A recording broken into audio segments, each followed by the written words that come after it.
बसपा में पिछले कई वर्षों से हाशिए पर चल रहे ब्राह्मण नेता सतीश मिश्रा के दिन अब फिरने वाले हैं। इस बात को उस समय बल मिलता दिखाई दिया जब बसपा सुप्रीमो मायावती ने अपने खोए हुए जनाधार को दोबारा पाने और पार्टी को मजबूती देने के लिए गत बुधवार को लखनऊ में बैठक आयोजित की। इस बैठक में सतीश मिश्रा को जो तवज्जो दी गई उससे दो बात सामने निकल कर आ रही हैं। एक तो यह कि सतीश मिश्रा बहुजन समाज पार्टी की सक्रिय राजनीति में वापस लौट रहे हैं और दूसरा यह कि बसपा आगामी लोकसभा चुनाव में सोशल इंजीनियरिंग के फार्मूले के साथ उतर सकती है। आप सभी जानते हैं कि उत्तर प्रदेश में चुनाव दर चुनाव करारी शिकस्त मिलने के बाद से बसपा कार्यकर्ताओं में निराशा ज्यादा दिख रही है।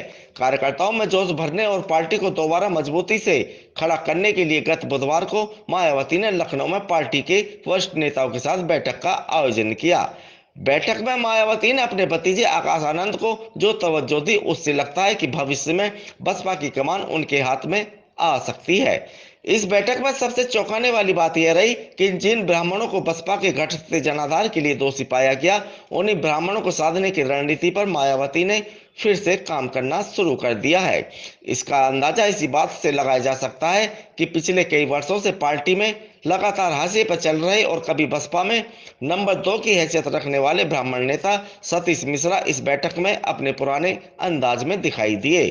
बैठक के दौरान सतीश मिश्रा की मायावती के भतीजे आकाश आनंद से नजदीकियां किसी से छिप नहीं सकी। बैठक के दौरान आकाश आनंद और बसपा उत्तर प्रदेश के अध्यक्ष विश्वनाथ पाल के साथ वे सक्रिय दिखाई दिए तो प्रदेश की राजनीति में एक बार फिर यह चर्चा तेजी से होने लगी कि पार्टी में उपेक्षित चल रहे सतीश मिश्रा को इस बैठक में इतनी अहमियत देने के पीछे बसपा सुप्रीमो मायावती का क्या एजेंडा है। 2007 में ब्राह्मणों के सारे सोशल इंजीनियरिंग फार्मूले के तहत उत्तर प्रदेश में अपनी सरकार बनाने वाली बसपा उत्तर प्रदेश में 2012, 2017 और 2022 के विधानसभा चुनाव में कोई उल्लेखनीय सफलता हासिल नहीं कर सकी, बल्कि उसका जनाधार धीरे धीरे कम होता चला गया। एक वक्त तो ऐसा भी आया जब बसपा के अस्तित्व पर भी प्रश्न चिन्ह लगने लगा। तब राजनीतिक गलियारों में एक और चर्चा आम थी। यह थी कि बसपा की इस दुर्गति के पीछे उसका ब्राह्मणों को ज्यादा महत्व देना था, जिसके कारण बसपा से जुड़ा समाज का अति पिछड़ा और दलित समाज धीरे धीरे बसपा से कन्नी काटने लगा। बसपा सुप्रीमो को अपनी गलती का एहसास हुआ तो वे एक बार फिर अपने पुराने फार्मूले पर लौट आई और सोशल इंजीनियरिंग की फार्मूले को तिलांजलि देते हुए दलितों और पिछड़ों को साधने में लग गई। इस दौरान बसपा के कई वरिष्ठ ब्राह्मण नेताओं ने पार्टी को छोड़ने में ही अपनी भलाई समझी। सतीश मिश्रा के बेहद करीबी नकुल दुबे ने कांग्रेस का दामन थाम लिया, जबकि ब्रजेश पाठक ने 2017 के चुनाव से पहले भाजपा का दामन थाम लिया। आज ब्रजेश पाठक उत्तर प्रदेश की योगी सरकार में उप मुख्यमंत्री के पद पर आसीन हैं। फूलपुर से सांसद रहे कपिल मुनि करवरिया और उनके छोटे भाई पूर्व एमएलसी सूरजभान करवरिया भी बसपा के ब्राह्मण चेहरा हुआ करते थे, लेकिन मायावती ने दोनों को एक झटके में बसपा से बाहर निकाल दिया था। इसके बाद सूरजभान करवरिया ने भाजपा का दामन थाम लिया और आजकल उनकी पत्नी नीलम करवरिया प्रयागराज के मेजा से भाजपा की विधायक हैं। इस दौरान एक दर्जन से ज्यादा कद्दावर ब्राह्मण नेताओं ने बसपा छोड़ते हुए अन्य दलों में अपनी किस्मत आजमानी शुरू कर दी, लेकिन सतीश मिश्रा मजबूती से बसपा के साथ जुड़े रहे। एक दौर ऐसा भी आया जब चुनाव प्रचार के लिए भी सतीश मिश्रा को पार्टी ने बुलाना उचित नहीं समझा।